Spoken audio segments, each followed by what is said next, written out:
Kami sajikan berita-berita menarik selama sepekan hasil liputan tim pemberitaan RRI ND.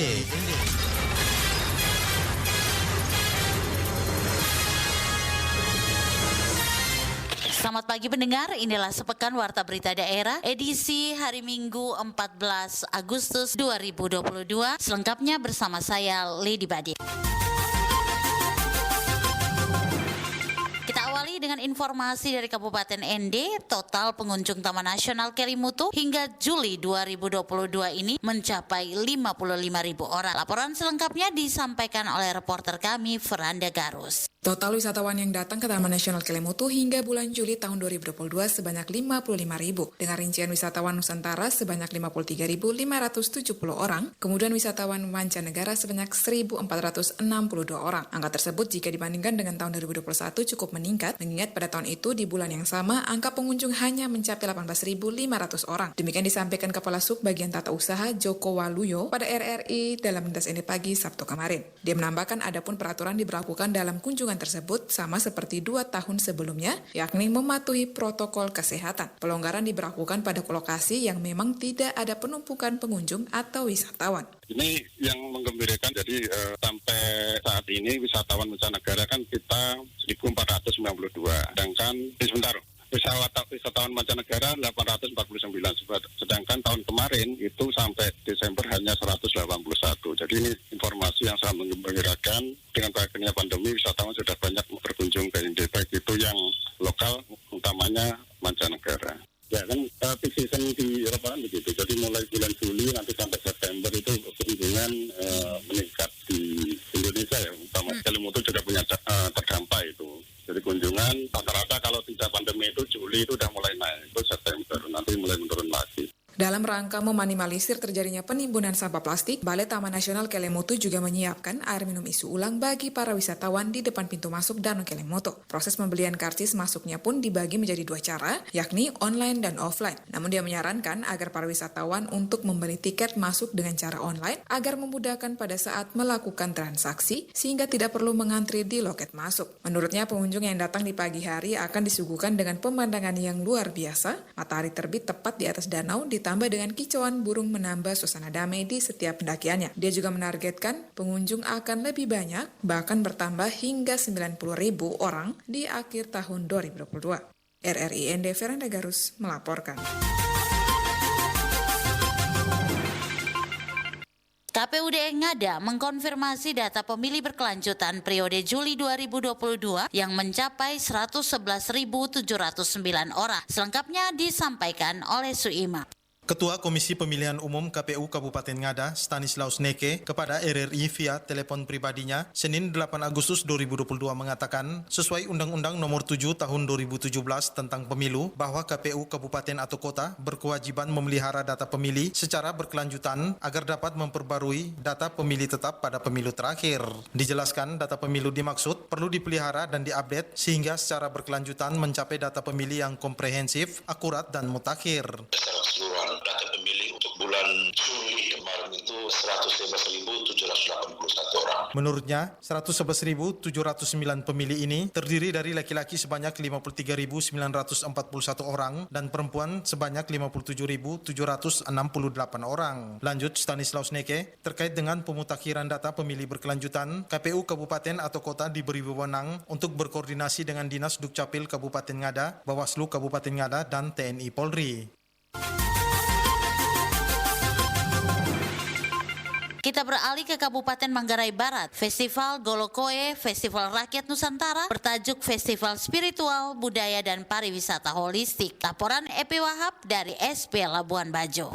Rangkaian festival Golokoe ini diikuti oleh 1.179 dari 86 utusan paroki dan lembaga sekolah seuskupan Ruteng, paguyuban Nusantara di Labuan Bajo, toko lintas agama, pemerintah Kabupaten Manggarai Barat, dan juga 150 UMKM dari Labuan Bajo maupun Keuskupan Ruteng. Acara pembuka diramaikan oleh tarian budaya Manggarai, teatrikal budaya, dan juga musik tradisional. Menteri Koordinasi Bidang Kemaritiman dan Investasi Luhut Binsar Panjaitan dalam sambutan daringnya menyampaikan apresiasi kepada panitia dan Keuskupan Ruteng dan menyampaikan ini kesempatan untuk mengangkat potensi wisata spiritual serta budaya sekaligus menggerakkan produk dan ekonomi masyarakat. Festival Golo KW Labuan Bajo ini dilaksanakan rangka tahun pariwisata politik 2022. Ini merupakan kesempatan bagi kita semua untuk mengangkat potensi kekayaan spiritual serta budaya sekaligus menggerakkan roda perekonomian masyarakat di kawasan ini. Secara khusus, pariwisata holistik diharapkan dapat memberi kesempatan serta pengalaman kepada wisatawan untuk memaknai karya dan kasih alam, menikmati alam hutan serta budaya yang ada di dalam masyarakat kita. Lebih daripada itu, Festival Golo Kowe merupakan pesta rakyat Nusantara di Labuan Bajo yang mencirikan semangat kebinekaan yang inklusif. Hal ini tercermin dari partisipasi berbagai komunitas agama, suku, bahasa yang ada di Labuan Bajo yang ikut menjadi bagian dalam kegiatan ini. Di sambutan pembukaan Festival Golo Kowe, Uskup Ruteng, Siprianus Hormat menyampaikan bahwa festival ini adalah festival religius kultural dan pesta rakyat, persaudaraan, kebinekaan, dan pesta sukacita masyarakat. Selamat datang dan selamat bersukacita dalam Festival Golo Kowe. Di sini kita berdendang ria. Di Marina Waterfront City ini kita bergurau dan berbagi cerita bersama. Tempat ini ingin kita rajut tali kasih, mau kita pintal bingkai persaudaraan, membentuk mosaik-mosaik indah Bhinneka Tunggal Ika. Karena pariwisata bukanlah perlu keringat belaka, tetapi juga pesta sukacita. Bukan hanya pesta orang-orang berduit, tetapi pesta rakyat, pesta kita semua. Pariwisata sejatinya haruslah berpartisipasi, artinya dari kita, oleh kita, dan untuk kita. Pariwisata mesti melibatkan masyarakat lokal, serta membahagiakan dan mensejahterakan kehidupan kita. Festival religi kultural Golo Kowe ini digagas dan diselenggarakan oleh Gereja Keuskupan Ruteng dalam kerjasama yang intensif dan harmonis dengan Pemda Manggarai Barat, BPO LBF, dan para stakeholder lainnya. Mari kita bergembira ria dalam pekan festival ini. Labuan Bajo adalah milik kita semua. Tempat ini adalah tanah bumi Agu Kalo kita semua. Mari kita sujud dan takjub menyembah. Terima kasih Tuhan. Engkau menciptakan Labuan Bajo tatkala Engkau sedang tersenyum. Selamat bersukacita dalam Festival Golo Kowe Labuan Bajo. Mari kita rayakan peristiwa pariwisata holistik, berpartisipasi, berbudaya, dan berkelanjutan. Dengan adanya festival ini tentu diharapkan dapat meningkatkan rasa religius, budaya, toleransi, dan juga meningkatkan perekonomian masyarakat lokal serta menjadi pesta rakyat yang dapat dinikmati bukan hanya umat Kristiani saja tetapi juga umat agama lainnya di Labuan Bajo. RRI SP Labuan Bajo, Epi Wahab melaporkan. Sementara itu pendengar dari Kabupaten Lembata dilaporkan Pemkab Lembata telah melakukan launching tuan rumah Eltari Memorial Cup tahun 2022. Selengkapnya laporan Lady Badi. Launching Eltari Memorial Cup 2022 dilaksanakan pada hari Senin 8 Agustus 2022 lalu di GOR 99 Lembata. Launching peresmian tersebut dilakukan langsung oleh Ketua Aspro PSSI NTT Petrus Christian Buik. Ketua Aspro PSSI NTT Petrus Christian Buik mengungkapkan bahwa kick-off turnamen ETMC tahun 2022 akan digelar pada 7 September 2022 mendatang. Dirinya meyakini jumlah peserta kali ini bisa belasan peserta, mengingat keyakinan itu berangkat dari upaya-upaya pendekatan yang telah dilakukan kepada ASKAP, ASKOT, dan klub-klub anggota. Saya yakin di sisa waktu yang ada ini, fasilitas yang ada saya yakin penyelenggaraan nasional itu dan presiden pastikan kita yakin pasti lebih dari belasan. Sementara itu, Kepala Dinas Pemuda, Olahraga, dan Kebudayaan Kabupaten Lembata, Markus Labiwaleng mengungkapkan bahwa pemerintah Kabupaten Lembata telah melakukan berbagai persiapan, diantaranya adalah kesiapan lapangan pertandingan yang akan digunakan di dalam ETMC 2022 ini. Menurut Markus Labiwaleng, Pemkab Lembata telah menyiapkan 2 lapangan, yakni GOR 99 dan 1 lapangan milik Polres Lembata. 2 lapangan tersebut telah ditinjau langsung oleh Ketua Asprof NTT. Kita mau mulai untuk menyampaikan kepada masyarakat, seluruh masyarakat bahwa Eltari Memorial Cup benar-benar diselenggarakan di Kabupaten Lembata, di mana di tahun 2021 kita dengan Aspro lalu Pak Bupati langsung launching dan dari memudahkan penyelenggaraan kegiatan penyelenggaraan di mana fasilitas yang harus disiapkan adalah lapangan utama sudah hampir 90%, tinggal naik 1-2 hal lagi yang menjadi baik. Didukung oleh salah satu lapangan pendukung rekomendasi dari ini 2 hari juga kita akan mempersiapkannya sehingga penyelenggaraan akan menggunakan 2 lapangan. Hadir dalam launching ETMC 2022 ini, penjabat Bupati Lembata Marsianus Jawa, Ketua DPRD Lembata Petrus Gero, jajaran Forkompinda Lembata, Ketua Panitia Pelaksana ETMC Irenius Suciadi beserta anggota panitia, dan sejumlah pimpinan organisasi perangkat daerah Kabupaten Lembata. RRI ND Lady Badin melaporkan.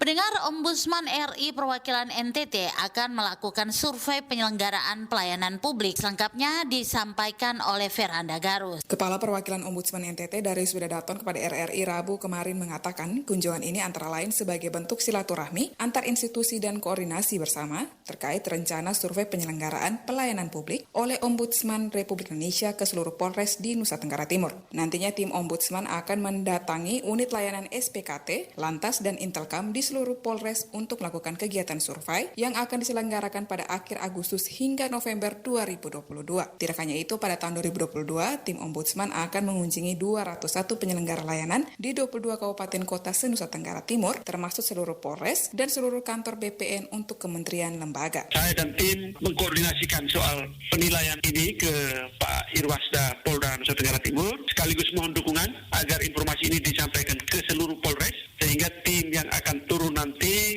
mudah dalam koordinasi dan seterusnya. Tim yang akan mengunjungi Polres ini dan seluruh pemerintah daerah, Polres, BPN dan seluruh pemerintah daerah itu akan mulai turun itu pada tanggal 21 Agustus ini, berakhir pada bulan November 2022. Setelah itu nanti akan kami datanya, kemudian di workshop akhir lagi dan menyampaikan hasilnya ke seluruh kementerian lembaga dan pemerintah daerah. Ditambahkan Darius, Ombudsman akan menggelar sosialisasi tentang evaluasi penyelenggaraan penilaian publik secara virtual dengan seluruh Polres pada Kamis 11 Agustus 2022 hari ini untuk mengetahui variabel penilaian. Nantinya pada saat melakukan survei, tim akan melihat langsung di loket berupa sarana prasarana layanan, standar pelayanan, wawancara untuk mengetahui persepsi maladministrasi, wawancara ke petugas untuk mengetahui kompetensi penyelenggara, dan bagaimana pengelolaan pengaduan di Polres. Untuk tahun ini agak berbeda, jadi kalau tahun-tahun sebelumnya teman-teman hanya melihat ketampakan fisik standar pelayanan di loket, tahun ini karena produknya nanti adalah opini pelayanan publik ya, dia sama seperti opini BPK untuk BTP disclaimer dan lain-lain, maka kali ini kami akan melihat selain standar pelayanan di loket, nanti akan dilihat sarana prasarananya, kemudian kompetensi penyelenggara layanannya, pegawainya nanti akan diwawancarai satu kabupaten kurang lebih 30 orang. Kemudian akan dilihat juga pengelolaan pengaduannya. Jadi ada 4 hal itu yang akan dilihat. Ombudsman NTT berharap survei ini akan menjadi gambaran kinerja dari masing-masing Polres di Nusa Tenggara Timur. Pada kesempatan itu juga dia menyampaikan terima kasih atas kerjasama penanganan laporan masyarakat antara Polda NTT dan Ombudsman NTT yang telah berjalan selama ini sehingga seluruh penanganan pengaduan masyarakat di kepolisian dapat terselesaikan dengan baik. RRI ND Veranda Garus melaporkan. Sementara itu, dari ND, BPOM ND menggelar penertiban kosmetik ilegal dan mengandung bahan berbahaya. Laporan disampaikan oleh Rovinus Wula. Kepala Balai POM Kabupaten ND Beni Hendrawan Prabowo mengatakan sebagai upaya menurunkan tingkat peredaran kosmetik ilegal dan sebagai upaya melindungi kesehatan masyarakat dari risiko akibat penggunaan kosmetik, Badan POM RI termasuk Lokapom ND melakukan aksi penertiban pasar kosmetik ilegal atau mengandung bahan berbahaya. Dijelaskan adapun target dari aksi penertiban yakni kosmetik tanpa izin edar, kosmetik mengandung bahan berbahaya dan kosmetik kadaluarsa. Sementara sasaran aksi adalah sarana yang mengedarkan kosmetik, sarana yang dikenal luas oleh masyarakat sebagai tempat peredaran kosmetik sarana distributor yang berdasarkan analisa risiko berpotensi mengedarkan kosmetik ilegal atau mengandung bahan berbahaya. Beni mengatakan dari hasil kegiatan Lokapom ND telah diperiksa sebanyak 27 sarana distributor kosmetik, di mana sebanyak 19 sarana ada di Kabupaten ND dan 8 sarana ada di Kabupaten Nagekeo. Dari 27 sarana tersebut ditemukan 11 sarana tidak memenuhi ketentuan, 5 sarana tidak memenuhi ketentuan dari Kabupaten Nagekeo, dan 6 sarana tidak memenuhi ketentuan dari Kabupaten ND. Sementara 16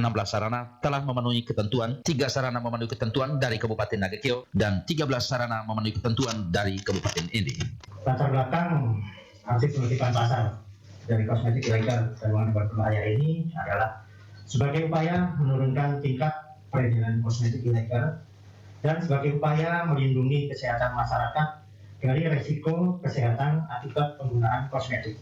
Lanjut Beni, dari 11 sarana yang tidak memenuhi ketentuan telah ditemukan 157 berbagai jenis merek kosmetik yang jumlahnya mencapai 1.981 pieces. Terdapat 1.897 pieces kosmetik tanpa izin edar dan 84 pieces kosmetik kadaluarsa. Seluruh hasil temuan produk kosmetik yang tidak memenuhi ketentuan tersebut memiliki nilai ekonomi sebanyak 31.486.000, sementara sumber tidak memenuhi ketentuan tersebut berasal dari Makassar dan sebagian besar dari Surabaya. Kita berikan surat pernyataan untuk tidak menjual kembali produk-produk kosmetik yang tidak memenuhi ketentuan.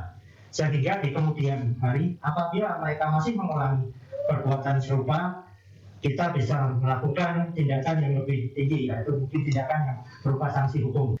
Beni menambahkan atas temuan pada 11 sarana yang tidak memenuhi ketentuan tersebut, petugas telah memberikan edukasi pembinaan kepada pemilik sarana untuk selalu melakukan cek klik kemasan, label, izin kadaluarsa sebelum membeli barang untuk dijual kembali. Selain itu, pemilik sarana telah membuat surat pernyataan untuk tidak menjual lagi produk kosmetik yang tidak memenuhi ketentuan, dan apabila masih ditemukan menjual produk kosmetik yang tidak memenuhi ketentuan, maka akan diberikan sanksi sesuai peraturan perundang-undangan. Tegas Beni. RRI ND Sula melaporkan.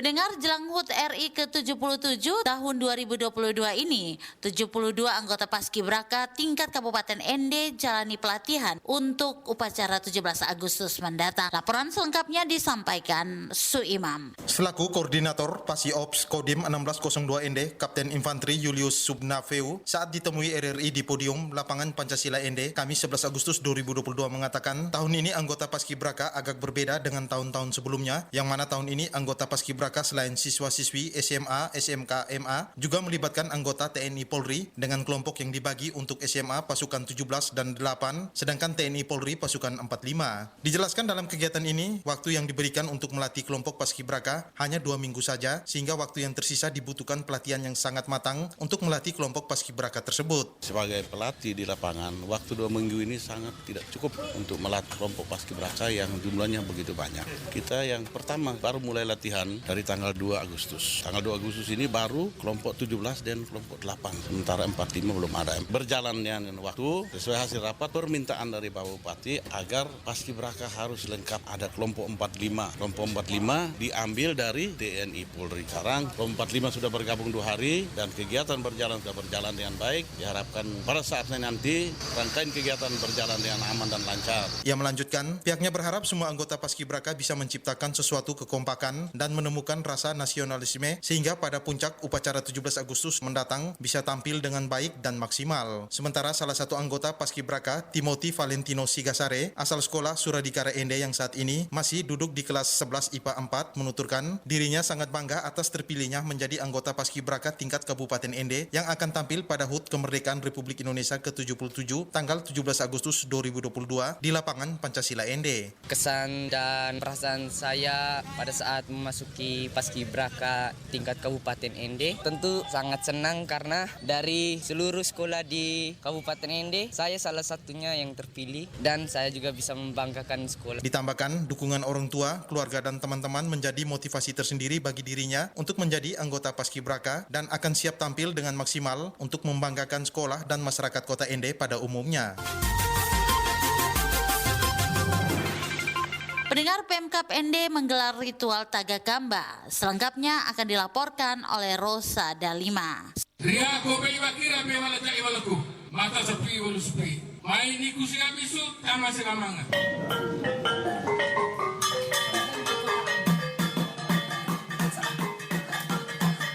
Ritual Taga Kampas sendiri telah menjadi agenda tetap tahunan pemerintah Kabupaten Ende yang bekerja sama dengan melibatkan semua mosalaki atau tokoh adat dari seluruh wilayah Kabupaten Ende, berlangsung di Museum Tenun Ikat. Pantauan RRI Jumat sore utusan dari 12 kecamatan yang mengantarkan hasil bumi atau weti nata diterima oleh Bupati Ende Haji Jafar Ahmad dan Ketua DPRD Ende Franciscus Tasso tepat di pintu masuk Saorio. Pada kesempatan itu Bupati Jafar kemukakan apa yang dihantarkan oleh perwakilan masyarakat dari 12 kecamatan ini kiranya bisa menjadi berkah bagi seluruh masyarakat Kabupaten Ende sekaligus menjadi simbol kebersamaan. Selamat datang di Main Bajak kami. Ya, terima kasih apa yang kamu sampaikan. Mudah-mudahan apa yang Bapak Ibu sampaikan membawa berkah buat Ende kita semua, terutama Nabi Madimanu, Manuel Olo, nama terima, Datuk Panumere, terima, Moke, Mai itu, Nepo Oki, terima, Datuk Lo, ne Bostike, jadi itu pertanda kebersamaan kita. Mai Polo Ikpari, jadi saya senang sekali hari ini bisa menerima pertanda persahabatan kita abadi antara kita, nerokan-nerokan kita, satu waktu kita bersatu di rahim Pancasila ini. Jadi ini selapor kepada Am yang Sebaki yang saya hormati, hari ini selamat sore semua kita sudah datang dengan bawaannya yang saya senang sekali. Bukan bawaan kita lihat tapi perhatian kita, adat kita tetap kita junjung tinggi. Lebih lanjut Bupati Jafar juga mengatakan akan memaparkan secara detail mengenai rencana pembangunan yang berkaitan dengan adat, seperti hubungan dan posisi mosalaki dalam sebuah pembangunan serta wisata adat. Menurutnya untuk memajukan potensi wisata adat perlu ada pembelajaran atau pembanding dengan daerah lain di Indonesia yang sudah maju seperti wisata adat di Pulau Bali dan Kalimantan. Bupati Jafar juga mengundang seluruh mosalaki yang hadir saat itu untuk menonton Suratin Cup U17 babak perempat final laga antara Perse Ende dan Persoe. RRI Ende Rosada 5 melaporkan. Sementara itu pendengar, RRI Ende menggelar berbagai lomba meriahkan HUT RI ke-77 yang disampaikan oleh reporter Lady Badin. Kegiatan perlombaan memeriahkan Hari Kemerdekaan Republik Indonesia ke-77 diawali dengan pelepasan balon ke udara oleh Kepala Stasiun RRI Ende Yuliana Marta Doki Esos pada Jumat kemarin, sekaligus sebagai tanda dimulainya seluruh rangkaian kegiatan, baik peringatan HUT Republik Indonesia ke-77 tahun ini, juga kegiatan menyongsong Hari Radio ke-77 pada bulan September mendatang, hingga kegiatan Festival Pelajar di bulan Oktober nanti. Kepala LPP RRI Ende Meti Doki mengungkapkan bahwa kegiatan perlombaan peringatan HUT Republik Indonesia tahun ini dilakukan secara intern, yakni lomba voli antar seksi, pengucapan proklamasi kemerdekaan Indonesia yang diikuti oleh perorangan, serta lomba memasak dengan bahan dasar singkong. Selain itu, RRI Ende akan menggelar kegiatan RRI Fashion Week di minggu ketiga dan minggu keempat bulan Agustus ini yang akan terbuka untuk umum. Kegiatan-kegiatan yang dilaksanakan oleh RRI Ende memeriahkan Hari Ulang Tahun Republik Indonesia dan Hari Ulang Tahun atau Hari Radio ke-77 tahun 2022. Kegiatan yang kita selenggarakan secara internal. Ada pertandingan voli antar seksi, kemudian pengucapan proklamasi itu diikuti perorangan, kemudian lomba membuat makanan bahan dasar singkong. Selain itu kita juga akan menyiarkan secara langsung pelaksanaan upacara Hari Kemerdekaan dan sebagai rangkaian dari kegiatan Hari Radio, Hari Ulang Tahun Kemerdekaan di akhir bulan atau di minggu ketiga dan minggu keempat kita laksanakan RRI Fashion Week. Sementara itu Antonius Budi Buku dari seksi TMB RRI Ende mengungkapkan bahwa kegiatan lomba kali ini cukup meriah dan penuh dengan rasa persaudaraan. Perlombaan ini sangat bagus untuk kekompakan karyawan-karyawati LPP RRI dan semua karyawan. Harapannya mudah-mudahan di tahun yang akan datang lebih meriah lagi daripada tahun-tahun ini. Mungkin ada perlombaan yang lebih, ada tambahan-tambahan perlombaan begitu. Iksan dari seksi siaran pun juga mengungkapkan bahwa setiap kegiatan perlombaan menjadi ajang untuk menyalurkan hobi dan menambah kekompakan di antara sesama angkasawan angkasawati RRI ND. Kalau tanggapan saya sih sangat menarik ya, karena yang begini ini, yang olahraga apalagi lomba voli ini jarang-jarang kami ikuti. Jadi antusias pemain teman-teman ini heboh sekali, jadi baguslah. Bila perlu untuk ini tiap tahun diadakan seperti ini. Untuk diketahui pada Jumat kemarin kegiatan lomba voli antar seksi di lingkup RRI ND dilaksanakan. Kemudian pada hari Senin nanti akan digelar lomba pengucapan proklamasi kemerdekaan. Dan di hari Selasa mendatang ada lomba memasak dengan bahan dasar singkong antar seksi. Seluruh kegiatan lomba ini diikuti oleh seluruh angkasawan angkasawati RRI ND. RRI ND Lady Badin melaporkan. Dengar informasi tersebut mengakhiri sepekan Warta Berita Daerah pagi ini. Atas nama seluruh kerabat kerja yang bertugas, saya Lady Badin undur pamit. Terima kasih dan selamat pagi. Terima kasih. Anda sudah mendengarkan berita-berita sepekan hasil produksi RRI ND.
Lintas ND Pagi.